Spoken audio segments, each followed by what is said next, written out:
Madam, मेरा आपसे सवाल है, ब्रजभूषण शरण सिंह अध्यक्ष रेसलिंग फेडरेशन ऑफ इंडिया महिलाओं के साथ जो ये यौन शोषण का उनके ऊपर आरोप लगा है, तो क्या है ये आरोप की वजह? देखिए, सात बेटियों ने आरोप लगाया है, 7 खिलाड़ियों ने आरोप लगाया है, तो उसकी जांच होनी चाहिए। कोर्ट फैसला करेगा कि बेटियां झूठ बोल रही हैं या वो झूठ बोल रहा है।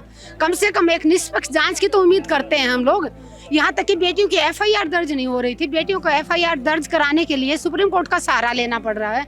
तो देश में लोकतंत्र खत्म हो चुका है। जो सच बोल रहे हैं, जो आवाज उठा रहे हैं, मतलब सरकार से सवाल करना भी एक गुनाह हो गया। सरकार से सवाल करोगे तो आपको जेल में डाल दिया जाएगा। पत्रकार सच बोलेंगे तो पत्रकारों को जेल में डाल दिया जाएगा। देश में कोई सिस्टम ऐसा नहीं बचा जो सरकार से आजाद हो। सरकार ने सबके ऊपर अपना कब्जा कर रखा है। सरकार के इशारों पे, चाहे सीबीआई हो, हर कोई इन्हीं के इशारों पे काम कर रहा है। कहीं ना कहीं तो सुप्रीम कोर्ट के ऊपर भी इनका दबाव है। लड़कियों के ऊपर यौन उत्पीड़न हुआ है, इतने दर्द से वो गुजरी हैं, गेम्स में हैं, क्या क्या उनके साथ हुआ है, इस बारे में तो कोई बात ही नहीं कर रहा है। लोग कह रहे हैं पब्लिसिटी स्टंट है। कभी उनके घर की बेटियों के साथ होगा तब उनको इसका जवाब अपने आप मिल जाएगा। उनकी बेटियां सुरक्षित हैं, इसलिए वो ऐसा जवाब करें। कोई बेटी इतना आरोप अपने ऊपर लेगी या कि उसके साथ शोषण हुआ, उसका बलात्कार हुआ, कोई कहेगी? बेटी कितना मुश्किल से, पता नहीं कितने महीने लगे होंगे इन बेटियों की वो जुबान पे आने के लिए।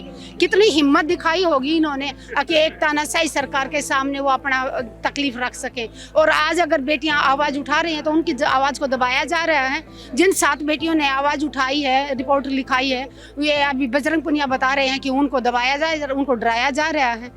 तो बेटियां कितने दिन डराएंगे आप? क्योंकि इन 7 बेटियों की बात नहीं, ये बात है महिला सम्मान की बात है। आज 7 बेटियों के साथ हुआ, कल दूसरी बेटियों का नंबर आएगा। तो सबके घरों में माँ है, बहन है, बेटियां हैं, तो हमने अपनी आत्मसम्मान की आवाज़ उठानी होगी। कोई भी पद और कोई भी पदक अपने सम्मान से बड़ा नहीं होता। अगर हम अपने सम्मान, अपने शरीर का, अपने इज्जत का ही सम्मान नहीं कर पाएंगे तो पद और पदक तो बाद की बात है। महाभारत फिर से दोहराया जा रहा है कि लोग तमाशा देख रहे हैं बैठकर, उस तरह से आपको क्या लगता है? सही कह रहे हैं, तमाशा देख रहे हैं। अभी लोगों को समझ में नहीं आ रहा, क्योंकि नेशनल चैनलों पे जो दिखा दिया जाता है कि ये राजनीति हो रही है, तो लोग, आधे लोग उसी बात को सच मान लेते हैं। जितने लोगों को ये समझ में आ जाएगा कि जो टीवी चैनल हैं वो सिर्फ वही चीज़ दिखाते हैं जो सरकार दिखाना चाहती है, उसमें 1% भी सच्चाई नहीं है। किसी भी डिबेट में कभी भूखमरी पे, कभी बेरोजगारी पे कोई डिबेट होता है, हिंदू मुस्लिम पे बात करते रहते हैं, पाकिस्तान की बात करते रहते हैं। हर रोज हमारे बॉर्डर पे जवान शहीद हो रहे हैं, उनका कोई ध्यान नहीं दे रहा है। बस नारा लगा देते हैं कि देश का जवान सम्मान करते हैं। ऐसे भाषणों में सम्मान करने से सम्मान नहीं होता। जिन माओं ने बेटों को खोया है, उनके घरों में जाके देखो उनकी चूल्हा कैसे चल रहा है। एक विधवा को कैसे 1-1 साल लगता है पेंशन के लिए ऑफिसों के दफ्तरों के चक्कर काटने में।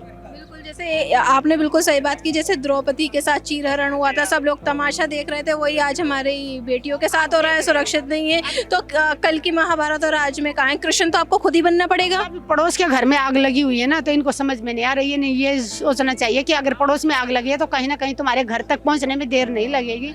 आज 7 बेटियों का तो कल को और बेटियों के बीच की चपेट में आएंगी। और अगर अपराधी बाहर घूमता रहा तो फिर अपराधी तो और अपराध करेगा।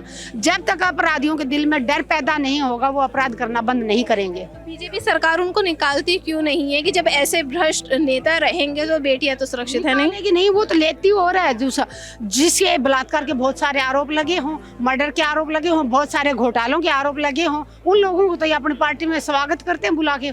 ये लोग जो बलात्कारियों को छुट्टी दिला, जेल से निकलवा के माला पहनाते हैं, जब तक इनके घरों की बेटियों के साथ ऐसा नहीं होगा तब तक इनके समझ में नहीं आएगी। और जो मंत्री बन के बैठी है इनकी पार्टी की महिलाएं, वो भी तो एक माँ है, उनके घरों में भी बेटियां हैं। उनको तो कम से कम एक माँ के नाते, एक माँ होने के नाते तो उनका फर्ज बनता था इन बेटियों का साथ दे। मैं महिलाओं से एक ही अपील करूंगी कि आप आवाज उठाएं इन बहन बेटियों के लिए। अपने अपने घरों के आगे, अपने जिला लेवल पे जंतर मंतर नहीं पहुँच सकते वो लोग, अपने अपने इलाके में आवाज उठाएं।